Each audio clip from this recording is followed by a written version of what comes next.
History does have a habit of repeating itself. I learned this week that a former member of Congress, Congressman Charles C. Diggs, Jr., was denied entry into apartheid South Africa in 1972. He was also the representative for the 13th Congressional District in Michigan. I was born and raised in the beautiful Detroit, where many of my African-American teachers taught me about the realities of oppression, injustice, and the need to speak up and take action. So Rashida Tlaib and Ilhan Omar hold a press conference yesterday. And in this press conference, they make a bunch of anti-Semitic statements. And the Democratic Party, again, backing them to the hilt, because this is the game in the Democratic Party. They will defend their radicals under nearly every circumstance without even asking as to whether their viewpoints are radical. Here's Rashida Tlaib comparing Israel to South Africa, despite the fact that Arabs and Muslims in Israel can vote, hold positions in the Knesset, are members of the Israeli Supreme Court, that Arabic is an official language in Israel, despite the fact that Arab Muslims in Israel are treated better than they are anywhere in the Arab Muslim world. Does not matter. Rashida Tlaib ripping on Israel, calling it an apartheid state. Hello, everyone. Welcome back to Congress Flash. Today we are breaking down recent politics. The media won't tell you this, but today we're diving deep into the firestorm around Rashida Tlaib, Ilhan Omar, and Ben Shapiro's explosive response. From apartheid comparisons to accusations of anti-Semitism, this isn't just political theater. It's a battle over facts, ideology, and the future of U.S. support for Israel. Let's break it all down in hard-hitting points you need to know. Let's start with where this all began. Shapiro opened by referencing a striking moment from history, when Congressman Charles Diggs Jr. was denied entry into apartheid South Africa in 1972. That moment wasn't random. It was used to draw a powerful comparison between South Africa then and how some Democrats like Tlaib and Omar now portray Israel. At a recent press conference, an apartheid state is obviously anti-Semitic because it is not an apartheid state, and it is, of course, singling out Israel in a way that Rashida Tlaib would never single out anybody else. And Ilhan Omar made this perfectly obvious. Right? She actually called for an end to aid to Israel. I can't imagine why Israel didn't let her in. She's literally calling for an end to aid to Israel and a boycott of the state of Israel. I can't imagine why they didn't allow her in to propagandize on behalf of Israel's destruction. We give Israel more than $3 million in aid every year. This is predicated on their being an important ally in the region and the only democracy in the Middle East. We must be asking, as Israel's ally, the Netanyahu government stop the expansion of settlements on Palestinian land and ensure full rights for Palestinians if we are to give them aid. Okay, like she wants to give Israel aid, and like they're an ally. Okay, let me be frank about this. Benjamin Netanyahu put a unilateral settlement freeze in place 2 years ago, and none of these people cared one iota about this. This is all a lie. Ilhan Omar, Rashida Tlaib, they want Israel destroyed.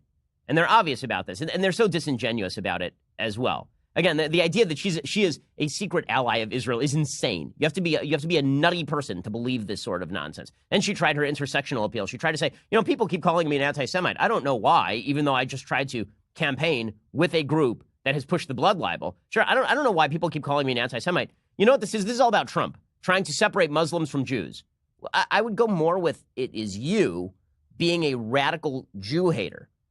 I got into a little bit of a spat with Ilhan Omar on Twitter yesterday because the folks at Media Matters doing their usual solid work took me out of context on something. I tweeted about it. Ilhan Omar then tweeted that I was both a fool and hateful, to which I tweeted back, well, I must have hypnotized the world using my Benjamins. But in any case, Ilhan Omar tries this intersectional approach where she's not an anti-Semite. It's just the Trump administration trying to separate off the Jews and the Muslims. This is insanity. At a recent press conference, the two congresswomen blasted Israel with accusations that it's an apartheid state. And just like clockwork, the Democratic Party stood behind them, no questions asked. Shapiro wasn't having it. He laid out a brutal rebuttal, listing how Arab Muslims in Israel can vote, hold seats in the Knesset, serve on the Israeli Supreme Court, and even speak Arabic as one of the country's official languages. The comparison to apartheid, Shapiro called it not just false, but anti-Semitic. Then came We know Donald Trump would love nothing more than to use this issue to pit Muslims and Jewish Americans against each other. The Muslim community and the Jewish community are being othered and made into the boogeyman by this administration. But as we will hear today, people of all different faiths are coming together to speak up against the status quo in the region. I'm grateful for the solidarity shown by this is the myth. This is the myth that Ilhan Omar and the Democratic Party tell themselves. The myth they tell themselves is that there is such a thing as an intersectional coalition, and they're all on each other's side, and they all oppose Trump, and that's what will hold them together. In the end, that coalition will fall apart. It will break apart on the shoals of its own identity politics. And the fact is this. Ilhan Omar, she don't like the Jews very much. And it is obvious from all of her behavior and everything that she says that this is the case. And then she brings in token Jews from Jewish Voice for Peace, which is a pathetic anti-Israel, anti-Jewish organization. And then she talks about how pro-Jewish. It's insanity. But the idea is that hatred of Trump will hold that coalition together. It will until it doesn't. It will until it doesn't. And it's one of the reasons why it is incumbent on President Trump to actually, as president, try and embolden the decent people still left in the Democratic Party, and there are many of them, to stand up against the hatred inside their own party. It's funny, I hear from Democrats all the time, why won't Republicans denounce people inside their own party who say bad things? If you've ever listened to this show, you know that I do it on a regular basis. You know that I've denounced people up to and including President Trump repeatedly for things that they have said. You know that I maxed out to Kevin Feenstra, Steve King's opponent in Iowa, right out of my own pocket. And I've encouraged Kevin Feenstra's raised hundreds of thousands of dollars, in large part because I have had Kevin Feenstra on my show, because I think that Steve King needs to be ousted from Congress. People in the Republican Party are doing a much better job of standing up to people inside their own party. Democrats are rallying around Ilhan Omar and Rashida Tlaib. They're not even asking the question, oh, weird that they would be rallying with groups that want the destruction of the state of Israel and openly celebrate terrorism. Very weird, very odd. We mustn't pay attention to it because, after all, the heart and soul, the Schadenfreude, the zeitgeist, the zeitgeist of the time suggests that Ilhan Omar and Rashida Tlaib are in the ascendancy. And I don't think it's in the long-term or even medium-term interests of the country for the Democrats to rally around their worst members any more than I think Democrats should root for Republicans to rally around their worst members so that they can nutpick and then use the worst Republicans in order to suggest that is the entire Republican Party. Facts don't care about your feelings, and it is a fact that the Ben Shapiro Show is the largest conservative podcast in the nation. Be sure to hit the subscribe button to stay up to date on all of our content. Then came the bombshell.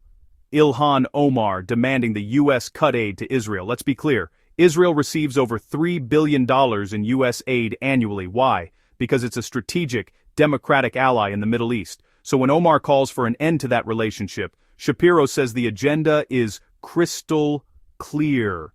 It's not about peace, it's about undermining Israel itself. Here's where it gets deeper. Shapiro claims the real goal behind the press conference wasn't justice for Palestinians, it was delegitimizing Israel. And he doesn't stop there. He tears into the idea of intersectional solidarity, that all marginalized groups are somehow united. According to Shapiro, that unity is a myth. He says it's a fragile alliance built not on shared values, but mutual hatred for Trump, Israel, and the West. This so-called solidarity, he argues, will eventually self-destruct under the weight of identity politics. Because when your coalition is based on outrage, it can't survive the reality of conflicting agendas. Quick break here. If you're into straight talk, real analysis, and unapologetic truth, smash that subscribe button right now. Join the community that calls out hypocrisy, no matter which side it comes from. Shapiro then flips the script. He slams Democrats for defending their radicals while Republicans, he claims, do the opposite. He even brings up his own history, like when he helped fund and promote Steve King's opponent in Iowa, because King crossed the line. So why, he asks, is there no similar accountability on the left? Why are figures like Tlaib and Omar protected even as they align with groups promoting anti-Semitic blood libels? That's the double standard. Call it out on the right, excuse it on the left. Omar says Trump is dividing Muslims and Jews, but Shapiro says, look in the mirror. He argues it's Omar and Tlaib's rhetoric that's sowing division by villainizing Israel and pretending to champion Jewish voices through fringe anti-Israel groups. And here's his closing warning. If Democrats continue to empower voices calling for the destruction of Israel, the consequences won't just be political. It'll damage America's credibility, its alliances, and its moral compass. When lies replace truth and hate replaces principles, everyone loses. So here's the bottom line. This isn't about free speech or criticism of Israeli policy. This is about whether we're willing to stand up for truth, even when it's unpopular, even when it comes from within our own political tribe. If you're tired of media spin and want more breakdowns like this, hit that like button, subscribe, and turn on notifications so you never miss a drop of reality in a sea of noise. Stay sharp, stay informed, and I'll see you in the next one.